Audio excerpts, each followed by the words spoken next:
What is intellectual property? Intellectual property, IP, refers creation of minds such as invention, literary and artistic works, design and symbol, name of image, use, commerce. Types of intellectual property. Copyright. Copyright is legal use term to describe the rights creation heaven over literally artistic works.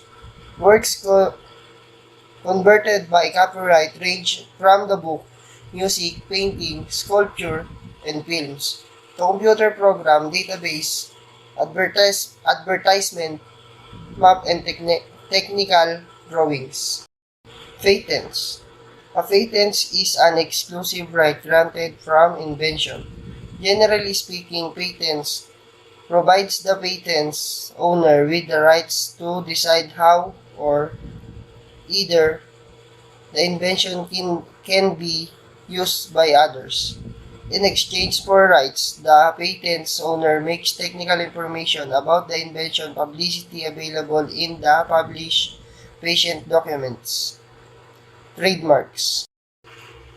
Trademarks. A trademark is an sign capable distinguish the goods or service of the one enterprise from those other enterprise.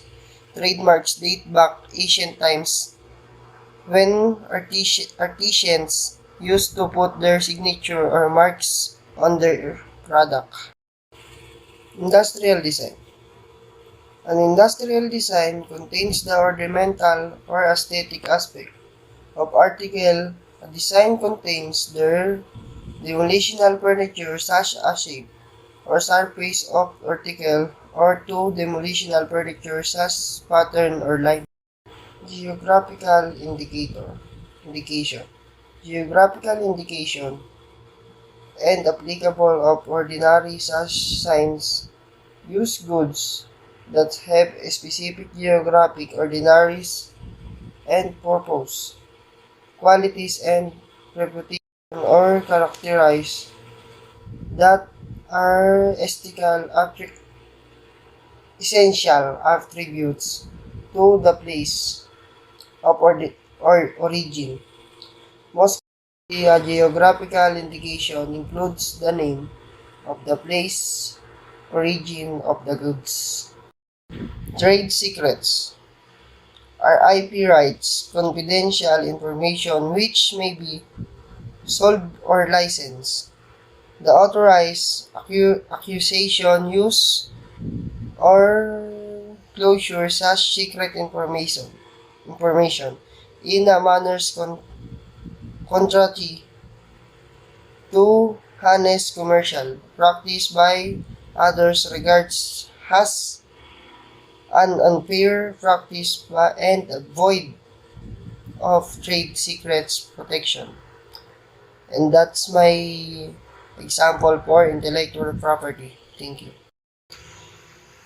A code of ethics can granted ethical behavior reads a code of ethics sets for values, ethical principle, and technical ethical standards to profession aspire by which their actions can be judged. Social works, ethical behavior should result from their personal committees to engage ethical practice.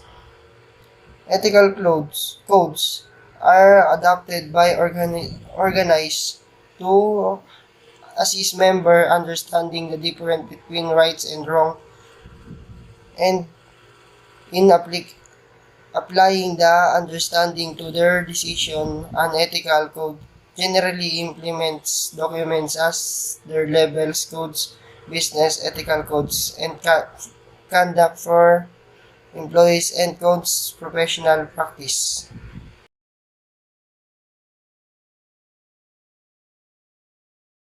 Copyright. Copyright refers to the legal right of the owner of intellectual property. This means that the original creator of the product and anyone they give authorization to the one with the exclusive right to produce the work. Copyright gives creator the freedom to decide what happens to their creation. You may use someone else's work only if you have their permission by the copyright owner. Copyright can seem complicated, but at its heart it's not. It's simply a law which says that if you create something, then you own it. As the copyright owner, you get to decide what happens to it. So if you a creator, copyright automatically applies to and protects all your creative work. That means you are free to decide how other people can use your work, and it means they need to ask your permission before using your work. It doesn't matter whether you're a professional or not. The law's the same for everyone. Original works, for example, music, writing, drama, art, and photography are protected by copyright. Films, sound recordings, typographical arrangement, and broadcasts are also covered as long as they are not copied from a previous work of the same kind. To receive copyright protection, in the UK, a literary, music, or drama work must be recorded in writing or otherwise. Here are some examples of original works that are copyright protected. Literary works, novels, songs, lyrics, newspaper, article, user manuals, and exam papers. Dramatic works, ballet, plays, and mime. Musical works, recorded original songs, advert or film, soundtracks, or instrumental music. Artistic works, paintings, drawings, engravings, photographs, sculpture, maps, diagrams, architecture, and craft work. Film, any moving image that can be produced, for example, cinema films, home videos, or DVDs of television programs. How copyright works. When someone creates a product that is viewed as original and that required significant mental activity to create, this product becomes an intellectual property that must be protected from unauthorized duplication. For example, of unique creation include computer software, art, poetry, graphic designs, musical lyrics and composition, novels, film, original architectural design, website, and etc. Under copyright law, a work is considered original if the author created it from independent thinking void of duplication. This type of work is known as original work of authorship. Anyone with an original work of authorship automatically has the copyright to that work, preventing anyone else from using or replicating it. The copyright can be registered voluntarily by the original author if they would like to get an upper hand in the legal system in the event that the need arises. Not all types of work can be copyright. A copyright does not protect ideas, discoveries, concepts, and theories. Brand names, logos, slogan, domain names, and title also cannot be protected under copyright law. For an original work to be copyright, it has to be intangible form. This means that any speech, discoveries, musical scores, or ideas have to be written down in physical form in order to be protected by copyright.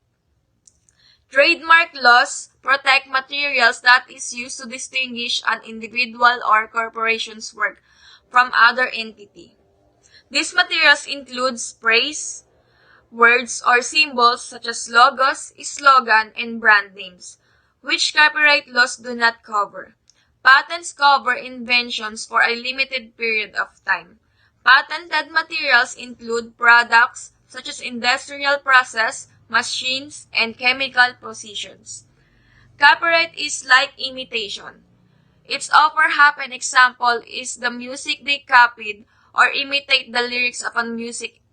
Also example is the movie in some cases in paintings also. They imitate, so copyright means imitating or copying some things. Copyright is an intellectual property that gives its owner exclusive right to copies or creative work, usually for a limited time. Cybercrime. Cybercrime is a criminal activity that either targets or uses a computer network, or a network device. Cybercrime is committed by criminals or hackers who want to make money. Cybercrime is carried out by individuals or organizations. Cybercrime is also called computer crimes. The use of a computer as an instrument to further illegal ends, such as committing fraud, trafficking in child pornography, and intellectual property, stealing identities, or violating privacy. Cybercrime, especially through the internet, has grown in importance as the computer has become central to commerce, entertainment, and government. For example, common forms of cybercrime including phishing, using fake email message to get person's information from internet users, hacking, shutting down or misusing websites or computer networks, spreading hate and inciting terrorism, distributing child pornography. Cybercrime on the internet. They use the internet to commit crime. For example, maybe they will send a sexy body, then they will pay, or they will use modify using the internet. So there is a law about cybercrime because the Philippines has the most computer users or more internet users. Because the Philippines is also the contact center of the world because of the number of computers users in our country. And also, an example of cybercrime, cybersex or child pornography or illegal access to data. Just internet-related crimes. New technologies create new criminal opportunities, but few new types of crime. What distinguishes cybercrime from traditional criminal activity? Obviously, one difference is the use of the digital computer. But technology alone is insufficient for any distinction that might exist between different realms or criminal activity. Criminals do not need a computer to commit fraud, traffic in child pornography, and intellectual property, steal an identity, or violate someone's privacy. All those activities exist before the cyber prefix became ubiquitous. Cybercrime, especially involving the internet, represents an extension of existing criminal behaviors alongside some novel illegal activities. Most cybercrime is an attack on information about individuals, corporations, or governments. Although the attacks do not take place on a physical body, they do take place on the personal, cooperative virtual body, which is the set of informational attributes that define people and institutions on the internet. In other words, in the digital age, our virtual identities are essential elements of everyday life. We are a bundle of numbers and identifiers in multiple computer databases, owned by governments and corporations. Cybercrime highlights the centrality of network computers in our lives, as well as the fragility of some seemingly solid facts as individual identity. Is the copyright is cybercrime? The only difference between a traditional crime and cybercrime is the cybercrime involves in crime related to computers. A better example is intellectual property in cyberspace. Copyright is the key issue in the intellectual property rights in the digital era. Some examples from the cyber criminals are always on a lookout for ways to make huge money through easy approaches. They major targets are multinational companies and rich businessmen who possess an infinite amount of confidential data. If we come to think of it, anything that makes us close to the internet exposes us to cyber attacks.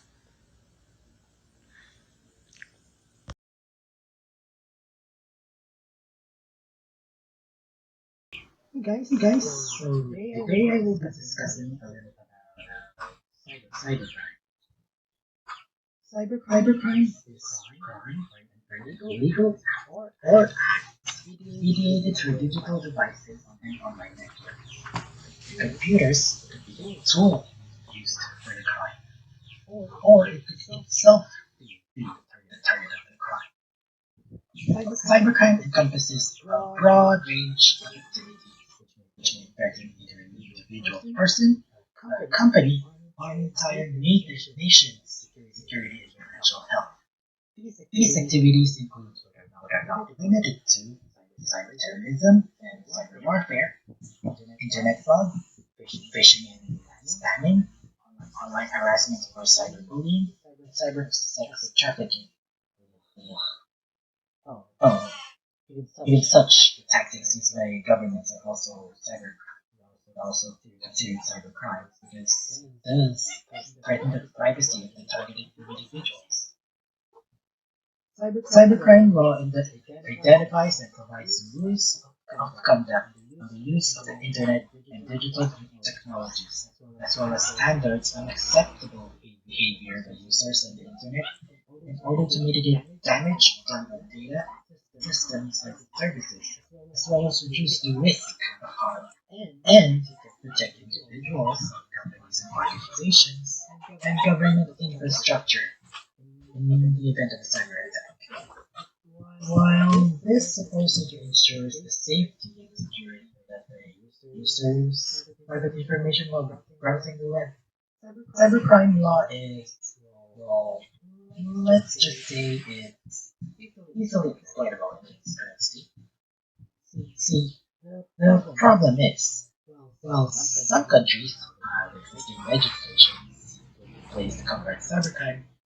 Many others, such as developing countries, either have very weak laws or none at all, which, as a result, it leads it prone to exploitation and evasion by allowing cybercriminals to strike from international borders where the law, if any, isn't as strongly enforced there as those in, let's say, the United States. And because of this, even when identified, these criminals manage to avoid prosecution and punishment. Thankfully, in recent years, nations and organizations such as the European Union have started to adopt stricter laws and policies towards combating cybercrime. Even certain agencies, such as the FBI, pick up the use of deception and subterfuge in their methods of catching criminals by tricking them into something, such as applying for an IT company and then arresting them when they least expect it, such as when they've been, let's say, accepted for that job or hired. The bottom line is, cybercrime is an ever-growing global problem. Ever-growing because technology and the internet continues and will continue to evolve in the coming years. Opportunities will evolve, and so will it. It will really require a coordinated international response in order to successfully counter it.